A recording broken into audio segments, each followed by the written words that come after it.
사도행전 2장. 오순절이 되어서 그들은 모두 한 곳에 모여 있었다. 그때에 갑자기 하늘에서 세찬 바람이 부는 듯한 소리가 나더니 그들이 앉아있는 온 집안을 가득 채웠다. 그리고 불길이 솟아오를 때 혓바닥처럼 갈라지는 것 같은 혀들이 그들에게 나타나더니 각 사람 위에 내려앉았다.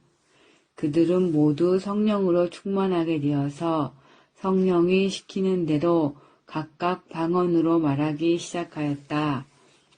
예루살렘에는 경건한 유대 사람이 세계 각국에서 와서 살고 있었다. 그런데 이런 말소리가 나니 많은 사람이 모여와서 각각 자기네 지방말로 제자들이 말하는 것을 듣고서 어리둥절하였다. 그들은 놀라 신기하게 여기면서 말하였다. 보시오, 말하고 있는 이 사람들은 모두 갈릴리 사람이 아니오. 그런데 우리 모두가 저마다 태어난 지방의 말로 듣고 있으니 어찌된 일이오. 우리는 바데 사람과 메데 사람과 엘렘 사람이고 메소포타미아와 유대와 갑바도기아와 본도와 아시아와 부르기아와 밤빌리아와 이집트와 구레네 근처 리비아의 여러 지역에 사는 사람이고 또 나그네로 머물고 있는 로마 사람과 유대 사람과 유대교에 개종한 사람과 크레테 사람과 아라비아 사람인데 우리는 저들이 하나님의 큰 일들을 방언으로 말하는 것을 듣고 있어. 사람들은 모두 놀라 어쩔 줄 몰라서 이게 도대체 어찌된 일이오 하면서 서로 말하였다. 그런데 더러는 조롱하면서 그들이 새술에 취하였다 하고 말하는 사람도 있었다. 베드로가 11 사도와 함께 일어나서 목소리를 높여서 그들에게 엄숙하게 말하였다. 유대 사람들과 모든 예루살렘 주민 여러분, 이것을 아시기 바랍니다. 내 말에 귀를 기울이십시오. 지금은 아침 9시입니다. 그러니 이 사람들은 여러분이 생각하듯 이 술에 취한 것이 아닙니다. 이 일은 하나님께서 예언자 요엘을 시켜서 말씀하신 대로 된 것입니다. 하나님께서 말씀하신다. 마지막 날에 나는 내 영을 모든 사람에게 부어주겠다. 너희의 아들들과 너희의 딸들은 예언을 하고 너희의 젊은이들은 환상을 보고 너희의 늙은이들은 꿈을 꿀 것이다. 그날에 나는 내 영을 내 남종들과 내 여종들에게도 부어주겠으니 그들도 예언을 할 것이다. 또 나는 위로 하늘에 놀라운 일을 나타내고 아래로 땅의 징조를 나타낼 것이니 곧 피와 불과 자욱한 연기이다. 주님의 크고 영화로운 날이 오기 전에 해는 변해서 어둠이 되고 다른 변해서 피가 될 것이다. 그러나 주님의 이름을 부르는 사람은 구원을 얻을 것이다. 이스라엘 동포 여러분, 이 말을 들으십시오.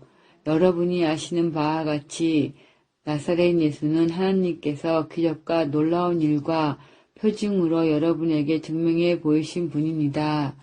하나님께서는 그를 통하여 여러분 가운데서 이 모든 일을 행하셨습니다. 이 예수께서 버림을 받으신 것은 하나님이 정하신 계획을 따라 미리 알고 계신 대로 된 일이지만 여러분은 그를 무법자들의 손을 빌어서 십자가에 못 박아 죽였습니다. 그러나 하나님께서는 그를 죽음의 고통에서 풀어서 살리셨습니다. 그가 죽음의 세력에 사로잡혀 있는 것은 있을 수 없는 일이기 때문입니다. 다윗이 그를 가리켜 말하기를 나는 늘 내 앞에 계신 주님을 보았다. 나를 흔들리지 않게 하시려고 주님께서 내 오른손에 계시기 때문이다. 그러므로 내 마음은 기쁘고 내 혀는 즐거워하였다. 내 육체도 소명 속에 살 것이다. 주님께서 내 영혼을 지옥에 버리지 않으시며 주님의 거룩한 문을 썩지 않게 하실 것이다. 주님께서 나에게 생명의 길을 알려주셨으니 주님의 앞에서 나에게 기쁨을 가득 채워주실 것이다 하였습니다. 동포 여러분, 나는 조상 다윗에 대하여 자신있게 말씀드릴 수 있습니다. 그는 죽어서 묻혔고 그 무덤이 이날까지 우리 가운데에 남아 있습니다. 그는 예언자이므로 그의 후손 가운데서 한 사람을 그의 왕좌에 앉히시겠다고 하나님이 맹세하신 것을 알고 있었습니다. 그래서 그는 그리스도의 부활을 미리 내다보고 말하기를 그리스도는 지옥에 버려지지 않았고 그의 육체는 썩지 않았다 하였습니다. 이 예수를 하나님께서 살리셨습니다. 우리는 모두 이 일의 증인입니다. 하나님께서는 이 예수를 높이 올리셔서 자기의 오른쪽에 앉히셨습니다. 그는 아버지로부터 약속하신 성령을 받아서 우리에게 부어주셨습니다. 여러분은 지금 이 일을 보기도 하고 듣기도 하고 있는 것입니다. 다윗은 하늘에 올라가지 못하였으나 그는 이렇게 말하였습니다. 주님께서 내 주님께 말씀하시기를 내가 내 원수를 내 발 아래에 굴복시키기까지 너는 내 오른쪽에 앉아 있어라 하셨습니다. 그러므로 이스라엘 온 집안은 확실히 알아두십시오. 하나님께서는 여러분이 십자가에 못 박은 이 예수를 주님과 그리스도가 되게 하셨습니다. 사람들이 이 말을 듣고 마음이 찔려서 형제들이여 우리가 어떻게 하면 좋겠습니까? 하고 베드로와 다른 사도들에게 말하였다. 베드로가 대답하였다. 회개하십시오. 그리고 여러분 각 사람은 예수 그리스도의 이름으로 세례를 받고 죄 용서를 받으십시오. 그리하면 성령을 선물로 받을 것입니다.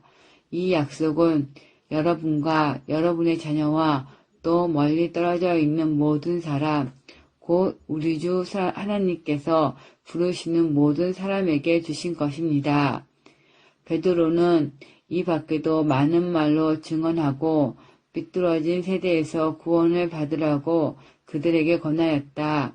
그의 말을 받아들인 사람들은 세례를 받았다. 이렇게 해서 그날의 신도의 수가 약 3,000명이나 늘어났다. 그들은 사도들의 가르침에 몰두하며 서로 사귀는 일과 빵을 떼는 일과 기도에 힘썼다. 모든 사람에게 두려운 마음이 생겼다. 사도들을 통하여 놀라운 일과 표징이 많이 일어났던 것이다. 믿는 사람은 모두 함께 지내며 모든 것을 공동으로 소유하였다. 그들은 재산과 소유물을 팔아서 모든 사람에게 필요한 대로 나누어 주었다. 그리고 날마다 한 마음으로 성전에 열심히 모이고 집집이 돌아가면서 빵을 떼며 순전한 마음으로 기쁘게 음식을 먹고 하나님을 찬양하였다. 그래서 그들은 모든 사람에게서 호감을 샀다. 주님께서는 구원받는 사람을 날마다 더하여 주셨다. 아멘.